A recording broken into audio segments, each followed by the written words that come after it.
اهلا ومرحبا اعزائي المشاهدين متابعين قناه جديد في كل مكان واكونت جديد وصلنا على تيك توك والانستجرام. اخبار تهمك على السريع.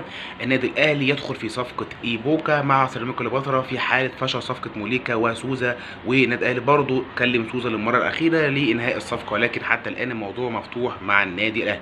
الخبر الثاني معانا ان نادي الزمالك عماد البناني اكد ان هو هيحل مشاكل الزمالك الفتره القادمه، وان الموضوع على افضل ما يرام، وان احنا دورنا جايين نصير الموضوع للجمعيه العموميه او المجلس اللي ينتخب من الجمعيه العموميه.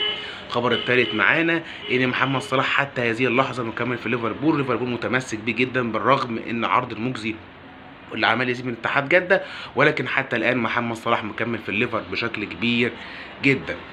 الخبر الرابع معانا ان النادي الزمالك حتى الان برضو داخل فيه بعض الصفقات، يعني على امل هو يحلها الفتره القادمه زي ما قلنا لحضراتكم اخر مره، ناصر منسي وغيرهم.